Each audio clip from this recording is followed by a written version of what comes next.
Hello, everybody, and welcome to another edition of the Frank and Stan chat. In fact, this is, I believe, Stan, is it 175 or 176? 176 on the front page.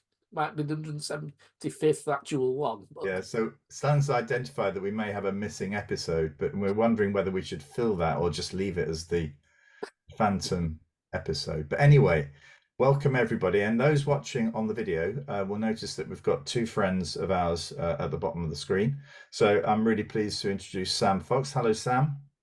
Hi guys, you okay? Yeah, very well. Thank you for joining us. We'll ignore the football shirt behind you, but we'll move quickly on to Chris Walsh. How are you, Chris? Oh, good, very thank you. You? Yeah, very well. Can I just thank you for stepping in here? I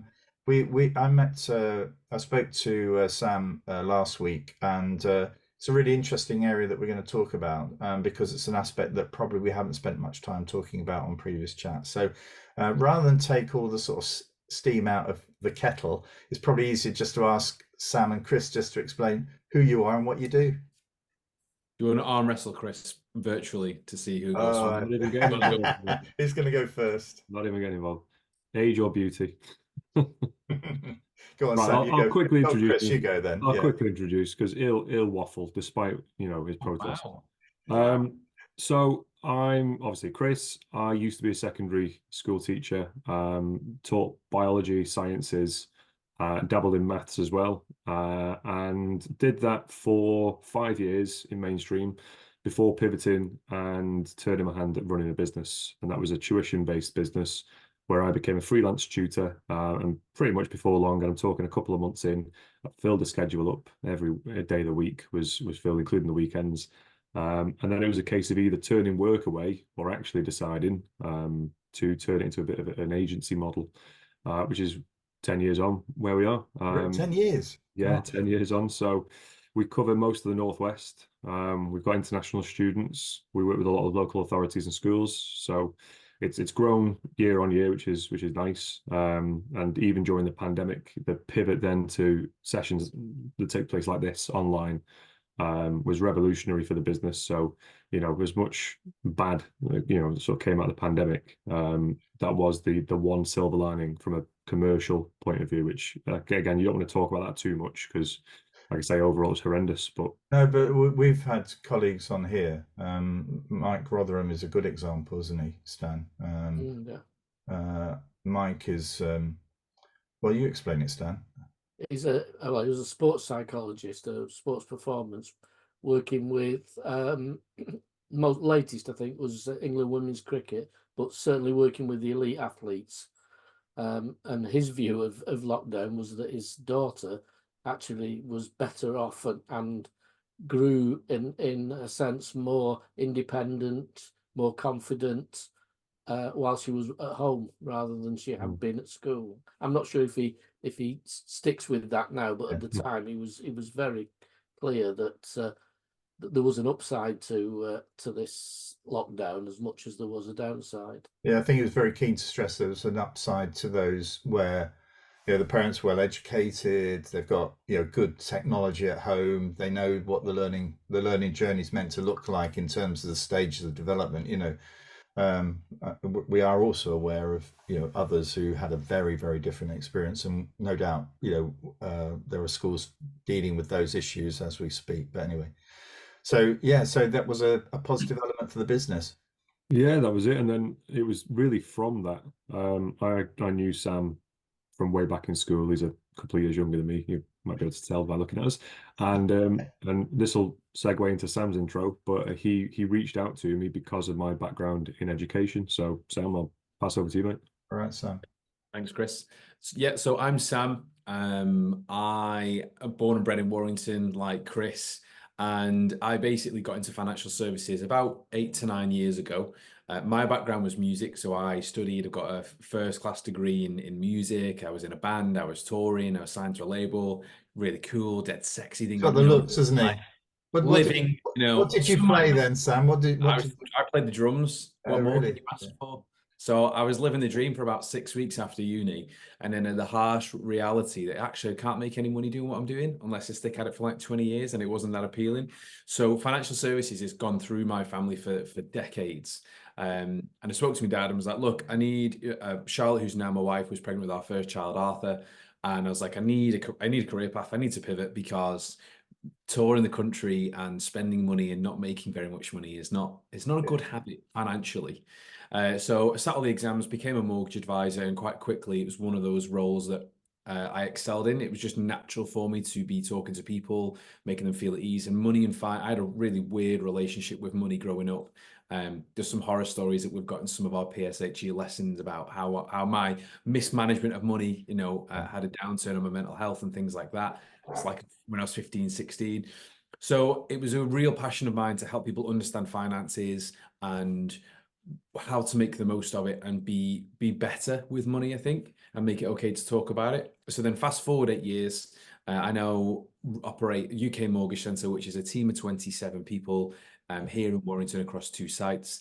And then during COVID, or sorry, just before COVID, we got to that stage where everybody had 3 months off work. It was amazing.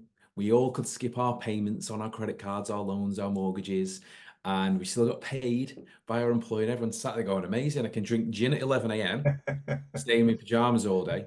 But what happened is after that sort of 3 to 6 month period, and the construction industry reopened again and our phone started ringing, is our online audience is always 21 to sort of the age 35, primarily around first-time buyers, so people who need that guidance. And I can draw upon my experiences to help them understand and navigate a world that they don't really understand.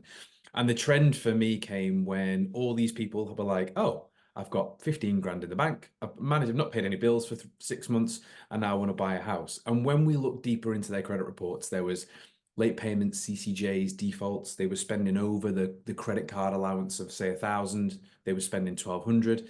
And when we were having the conversation with these younger generations, it was like, oh, well, I don't really know about this sort of stuff. And in school, I just kind of like fumbled my way along. And if I got a credit card, I didn't think I had to pay it back. So I was like, oh, well, these conversations are happening all the time. And then the real trigger point was we were getting teachers speak to us and say, listen, can you help me with my mortgage? And then we'd go, yeah, no worries. We'd do a deep dive into their overall circumstances. And I was like, oh, teachers have also got CCJs, defaults. They're really struggling to budget money.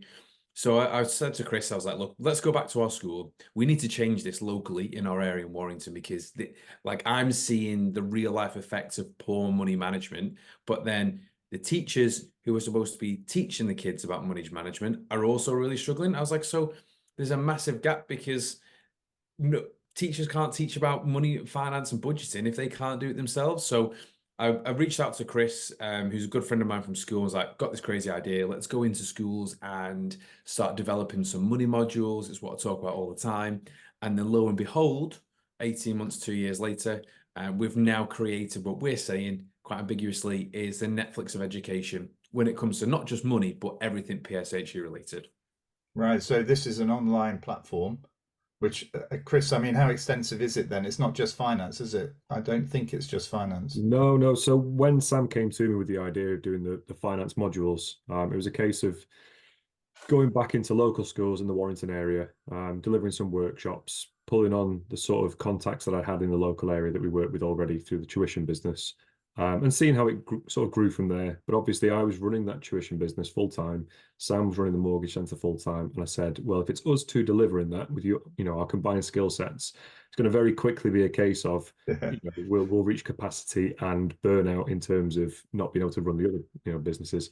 So I just sort of said, listen, you get to a point there where you're creating a job for yourself in a way, and it's hard to scale that up to train people to be the same as you. And you can see Sam, when he talks, he's enthusiastic. I'm more the monotone, boring one behind the scenes, writing the content.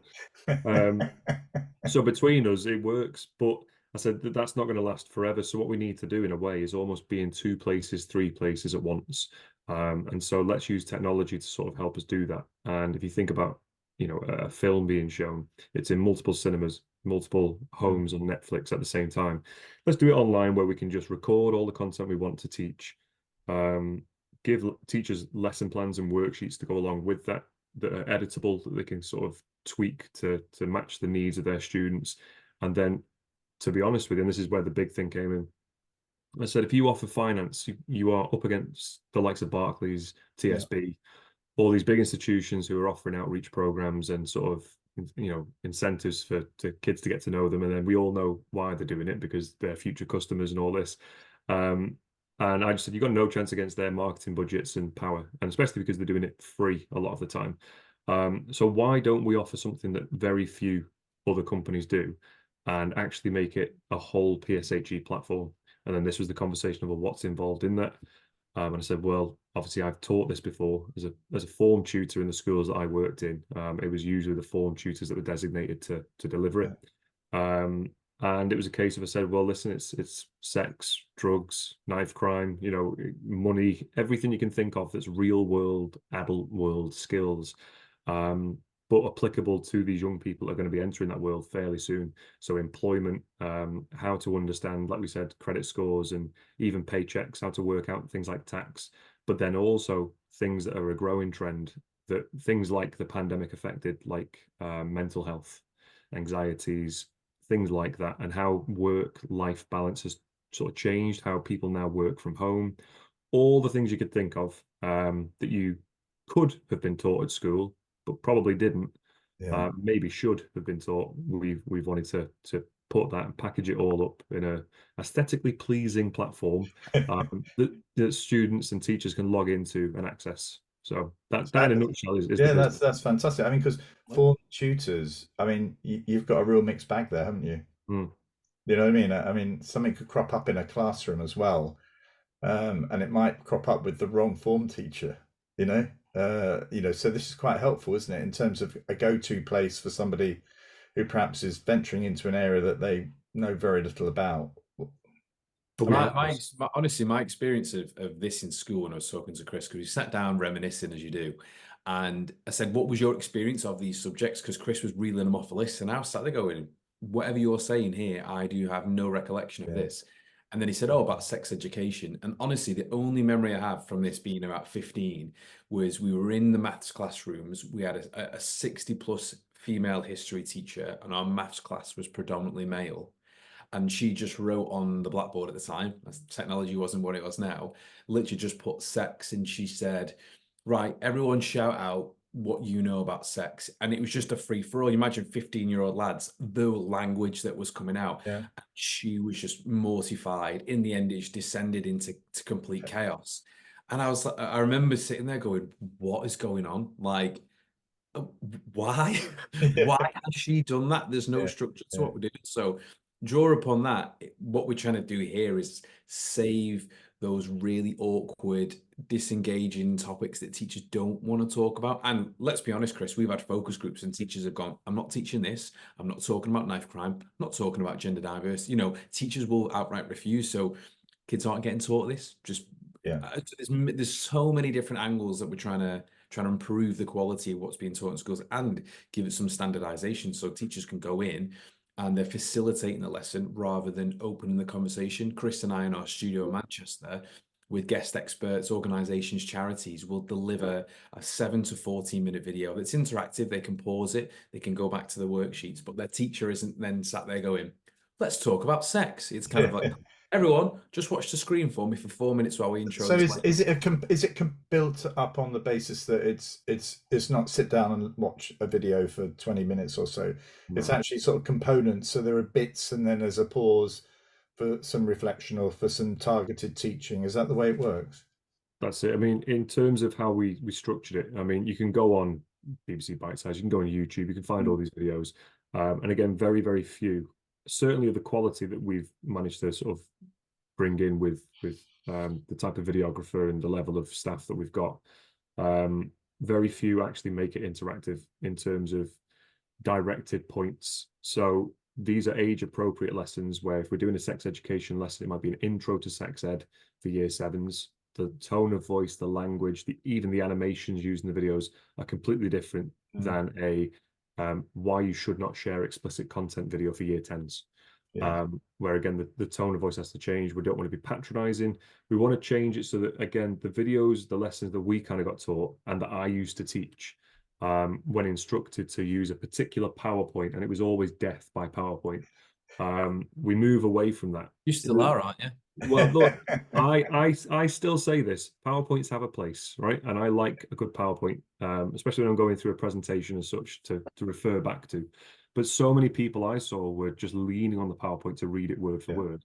And the kids aren't daft. Kids pick up the fact that you've got this nervous energy, the fact that you don't know what you're talking about, and you're not even looking at them because you're staring at the screen, reading word for word what's going on, because you are not a subject expert.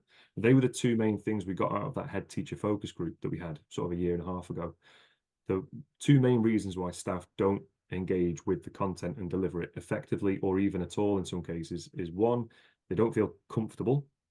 They don't necessarily agree. It doesn't align with their values. So again, we talk about these topics now, such as gender diversity, and some staff basically just go, no, that goes against what I believe in. I don't want to be, spouting this or that. And again, they sort of bring their politics into the classroom. The second reason is that they don't feel comfortable in terms of their subject knowledge, which is what we were talking about before. And so it was similar with me. I had the same sort of feelings. I was a biology teacher. That was my degree. Talk about sex education all day long. That was fine. I'd already got over the initial, I guess, nervousness, anxiety of teaching that topic within about a week of teaching that to every single year group within their biology course anyway. So when it came to PSHE and I saw sex education, I'm like, no, easy. I know this one. I don't need to be using that PowerPoint. I know it. Whereas down the corridor, there'd be a music teacher and she'd be saying to me, how do you get through this? I don't understand how I'm supposed to teach that. We have this in primary as well. I mean, for Son and I are both primary heads. So, it's like there are subjects that primary school teachers, topics as well as subjects that they just don't want to teach. You know what I mean? Well, when I was an NQT, a newly qualified teacher, in the school I was at, the school nurse came in to do a sex talk with the girls, and I took the boys out to play cricket. That's how it worked. That's genuinely, Sam, I don't know if it was the same for you. When we were in year 7 or 8 in high school, they did the same thing. They took all the girls into the assembly hall. This is for my year group. And they talked about the birds and the bees, about menstruation, all this kind of stuff. And the lads got put into a DT classroom and got told to saw some wood and draw some, make some nice models of stuff for a couple of hours. That was exactly the same. There you go, lads. Here's a saw and a piece of wood. I would not stereotype as more. Okay, well, the online platform's called the Talk. Oh yeah, the business is called the Talk. The platform is just the Talk PSHE platform. Right. On your platform, is that purely for schools and teachers to use, or do you have an entry point for students? And for parents, is there, because as a parent, if there's this platform, particularly if they're hesitant, I mean, I want to know what is being taught. Is there an access for parents as well? Yeah, so in terms of the actual videos and the content, that's strictly at the minute for the teachers. However, we've designed the website so that parents, students can go on for a number of different reasons. So for students, for example, they can go onto the website. If they've seen a video in class and they've been taught, I don't know, anti-bullying, something like that, or, anti-drugs lesson, and they want additional help, and they've seen within that video that we've, maybe recommended a charity, or perhaps a charity representative is on that video with us, and they want to follow up or find some more information or have a confidential chat because they don't feel comfortable talking to the teacher or a member, of the family, they can go on the website and almost use it as a directory for all these charities locally and nationally that can help them. And so you don't have to be part of the platform to access that. You can do it even if you're not a customer. So kids who don't necessarily go to a school that have subscribed to this, they can access it for free. And for parents, it's more of an informative website to say, well, this is how the government and the PSHE Association have recommended that schools teach. This is how we in our platform recommend it too. These are the lessons that we've put down for year 7 in, for example, the relationships module. And so you can expect your child, if your school is using our platform, to learn these lessons, and we've recommended in this order, and this is roughly what's covered in each lesson. So it's not a shock when kids go home and say, I've learned about the birds and the bees, and mum and dad go, I'm furious, I'm going to ring the school now. So they do get a bit of a heads up. And again, they can open that dialogue up with the school to say, you know, I don't agree with this, or can I pull my child out of that lesson for whatever reason? And sometimes it's a case of misinformation. So they'll think that if you're talking about sex education, automatically they're, you know, some parents' brains will go to, oh, they're just going to show videos. It's going to be pornography. It's nothing like that. We talk about pornography and we talk about the unreal expectations, but that's not a year 7 lesson. You know, that's much later on. So again, it's the idea of making it very apparent that stuff is age appropriate, and again follows government guidelines and the guidelines set out by charities and organisations that work closely with these young people.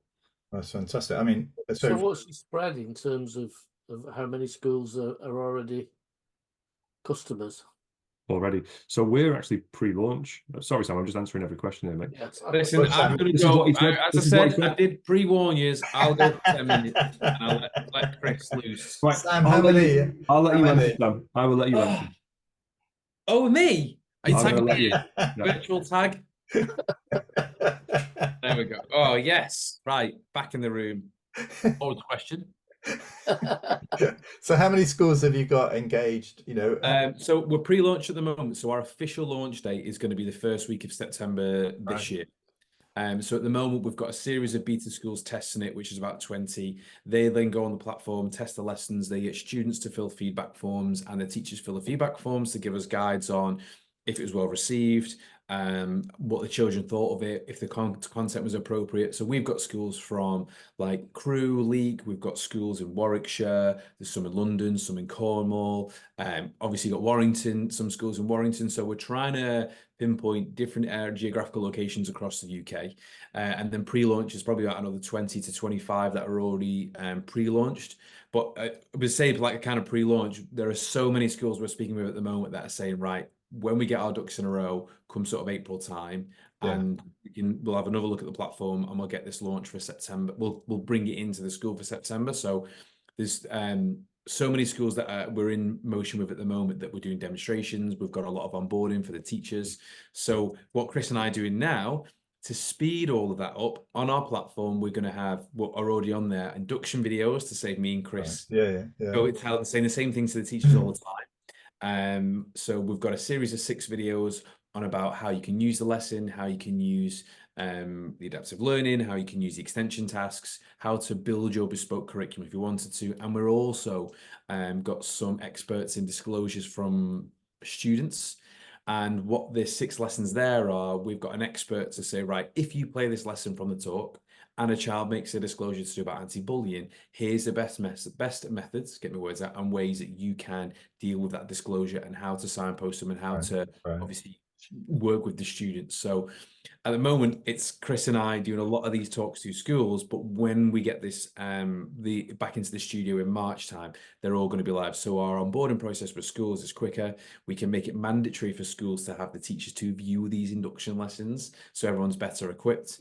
And then we can just do a 20-minute call to all teachers in a school, and it's just a much smoother sort of process. So we built an amazing platform, and then went back to the traditional way, saying, "Oh, we'll talk you through." I was like, "Chris, we're saying we built Netflix. Let's just do it in video." So that's been really well received anyway. So if a school or a head teacher, governor, whatever, wanted to get sight of this, where do they go? How do they do that?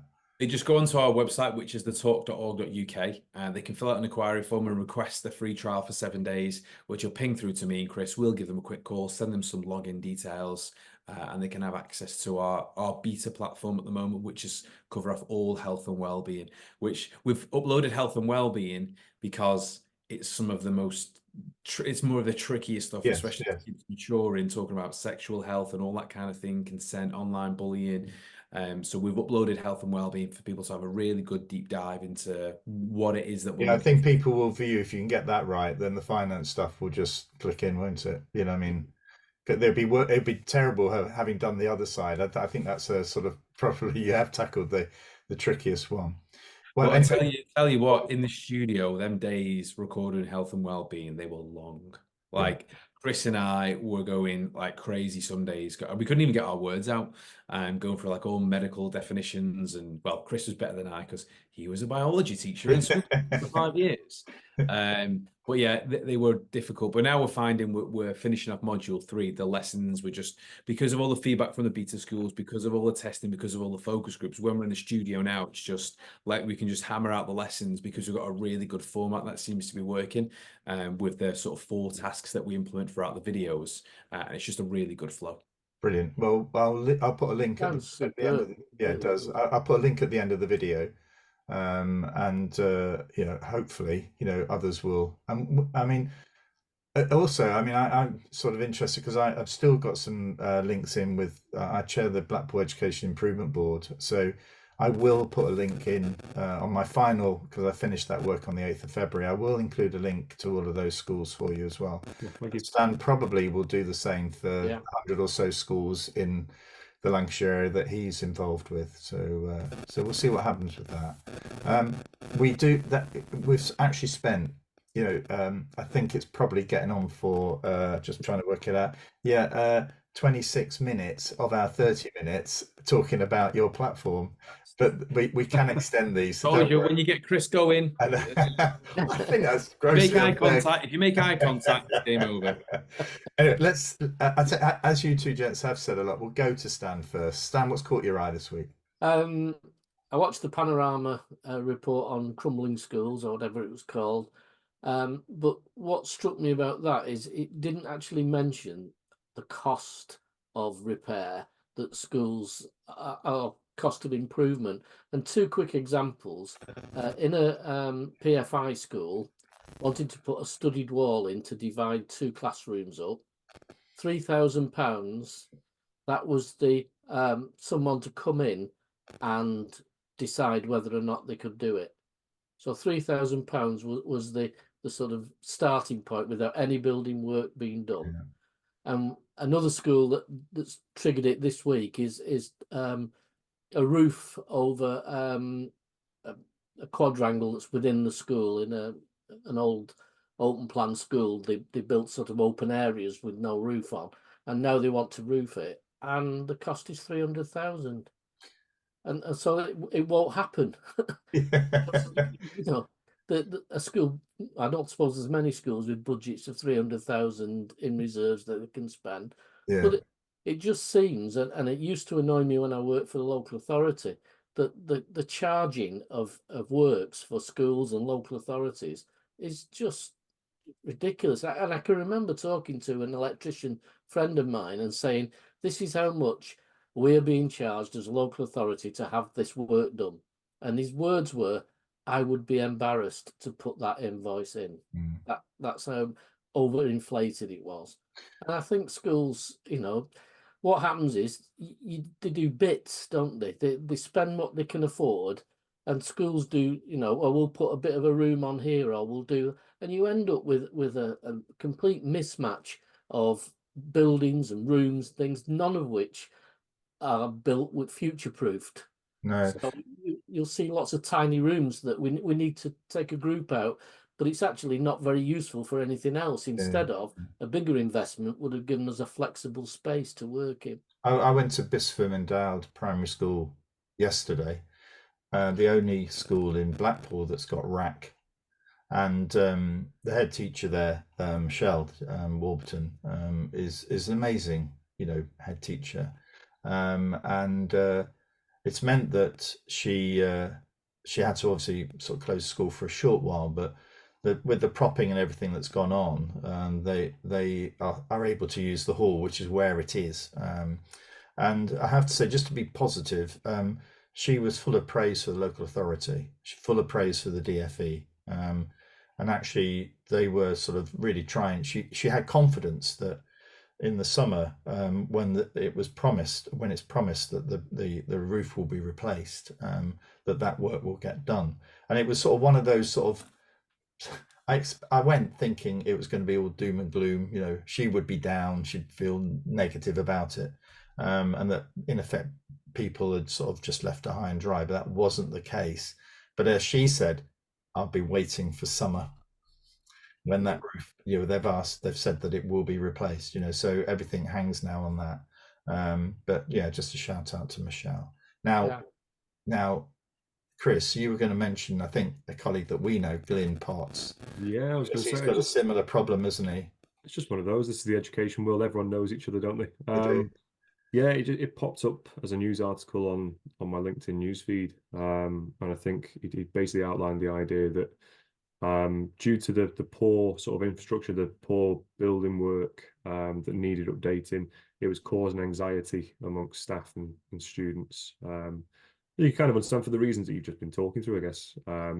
It's a case of not a lot of the building is fit for purpose, and what we've seen again from a lot of these reports is that the schools are so outdated. For example, the school that me and Sam went to, I won't name and shame, because actually they're a great school. They've recently had a lot of money promised to them, and they're going to have several £1 million to do a huge whole school refurb. But they've still got buildings from when our parents were attending that school, or our parents, knew that building was going up. And it's strange because one of the new parts and extensions to the science building, for example, when I went back and taught there for a little bit through the tuition business, and I spoke to some of these kids and said, "Oh, I remember when this was built." They went, "This is so old." I was like, all right, calm down. It's like, it was swanky when we had it. But again, some of the buildings are falling down, wooden clad buildings where it's all splintered and the paintwork's not kept up to date. And it's not because they're not proud of the school, they don't want it to look good. They just don't have the budget to keep everything ticking over and make everything as effective as it could be. So yeah, I completely agree with that. So Sam, what's caught your eye this week? So it wasn't like a news publication, but we've engaged in some great conversations over the last week with University Academy 92, just near the Trafford Cricket Club, or literally next door to it. And we spoke to Melanie and their team there, and they actually run what's called a partnerships program, or the 92 program, I think they called it, which is really unique because when I went to university, it was just, you do these modules, you get your credits and you get your degree. But this particular thing that they do is all about like self-worth, self-growth, understanding finances, money. And they put on some great festivals about health and well-being. They put on stuff about financial services. And it's a way of engaging the students that kind of makes it mandatory for them to become self-aware. They have a journal, they learn about thoughts and feelings, they learn about budgeting, they learn about like employability skills, interview techniques. And I think that is like such an amazing way to get people a sort of age of 18 to 21 to think about what the future is. And looking back at my experience, I got offered to go to America with a band called Deep Purple, and I was like, "Oh, this sounds amazing!" And then come out of it and didn't earn any single money after uni, and I had no direction at all. And I think it's so key now and relevant to what we're doing that the university are championing that, and they're making students engage with life after university. There's no bursary, there's no student loan coming in that you go blow on a Tuesday night at a student night out. So we're going to do some great work, hopefully, over the next 18 months to help shape a piece of curriculum or some of the curriculum about money, mortgages, finance, budgeting, with one of our other partners, Tandem Bank. So I just thought it was really good to note that, because other universities should take note, and discussing life after university is just as important as focusing on the grades, in my opinion.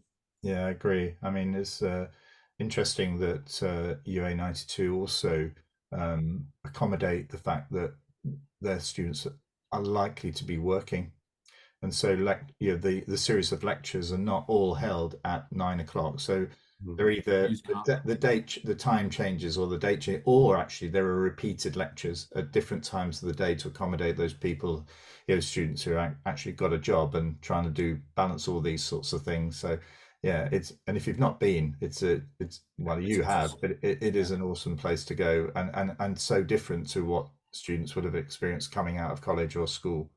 Right, I'm going to talk quickly about Pupil Premium reform. I'm the Education and Skills Advisor to the Northern Powerhouse Partnership, and today we've written to Jeremy Hunt asking for some sort of the way that funding is allocated is not favouring the North. But interestingly, they've asked for a reform of the pupil premium funding. And so the question I was going to ask you and others who are not aware of this, how much does a primary school child get for pupil premium? How much do you think it is? I'm going to say about 330 quid. Okay. Chris? A pupil premium Per child, yeah. Yeah, I'll go with, it's going to be really low, isn't it? I'm going to be expecting £1,000. Right, okay. Stan, I'm going to put you on the spot because you should know this, but I don't think you should not, because it does change. It will be different via different authorities, won't it? No, well, it's it's a standard amount. Talking about the add-on for a pupil premium or the Yeah. full amount that a child. No, it's the actual pupil premium funding per child. So it is the same nationally, which is interesting, isn't it? Well, I don't actually know that, but I would guess somewhere between 800 and 1200. Yeah, you're very close. So it's 1455 for primary and 1035 per pupil at secondary. Now, the issue here for us is that because of the pandemic, if a family actually for a short period of time needed to claim benefits, a particular benefit, that meant that child would still receive, or that school would still receive, the pupil premium funding for a further 6 years. So, so I know that there are, the circumstances are different for different families, but our view is that those children who are subject to pupil premium funding and eligible for it for their entire school experience, they are the poorest kids. And those are the children but they will receive the same amount of funding as for the same child whose parents were only claimed benefit for a very short period of time. So we're seeing a massive investment of another £1,000 on pupil premium, and even that won't go close to, because when you think about, what does £1,000 per child actually give you in terms of tutoring? It may be, or if you employ a teacher, that might give you an extra sort of 5 or 6 days from that. It's not going to go very far. When you think about the disadvantage that the poorest kids are facing in society. So it's not about trying to give those poorer kids more money. It's just making sure that the opportunities that we take for granted are made available to those kids. And going back to the UA 92, they give laptops to all of their students, don't they? Travel is covered for their students. So in a way, there's that sort of leveling up experience for those kids, and that's really what we want to see the pupil premium funding reform do for some of the poorest kids. So you did quite well, Stan, there. You got quite close to it. Well done. But actually, Sam, you were well off. I just went with a random low number, expecting everyone to say a number and everyone go, oh. I know. Okay. Right. Well, we have just sort of gone 38 minutes, which we normally do 30. But I really wish you well with your platform, and I hope that followers of Frank and Stan Chat will reach out to you. And I certainly would love to see what the beta versions look like. So if you could send those through, that'd be really helpful. I think for Stan and I, it's always helpful to have sight of the product before we actually sort of offer our sort of good wishes to others. So if you could share that, that'd be brilliant, and we won't share it more widely. And just wish you well. And Stan, we're back next week. Yeah. So very interesting. Really interested. I'm genuinely, I love when new technology actually does something that's useful. because it seems to me in most things we get the technology and we don't really know what to do with it, and this is, I think what you've done is the right way around. You've found a need and then said, actually the technology can serve this, as opposed to we've found some technology, what can we do with it? One thing we haven't asked is how much it costs. Do you want to reveal that? Or yeah, so for a secondary school, for all 5-year groups for 1 year, it'd be £875. £875. Yeah. That's You very, could very use one reasonable. child, virtually half of one child's pupil premium funding to pay for that program. Yeah, and that's what that'll get school is 120 lessons across 3 core modules, and then if they subscribe the year after, they will get all the updated lessons, all the new technology we're working on as well, ongoing. So they'll be in first, and they'll be getting all the good stuff afterwards. Wow. Well, that's amazing. That is amazing. That is. Yeah, I mean, that's a very competitive price. I mean, it feels to me that, the question for me is, when's the primary version coming? That is in the wings. Is it in the wings? Yeah. I was going to say the number of times we've been asked that, it's Yeah.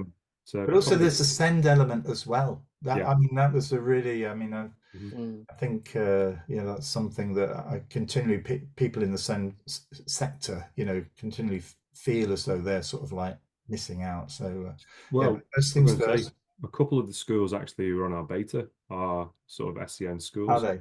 and they say they've obviously some of the resources aren't quite designed with SEN in mind. However, some of the resources are absolutely perfect for them. They say the kids engage and really get on with it. So we've been pleasantly surprised. And so it's again another avenue. We're going to revise all of the platform so that it is more SEN accessible and friendly. Brilliant. Okay, well, thanks very much, gents. And for those watching and listening, we'll see you all being well next week. Bye-bye.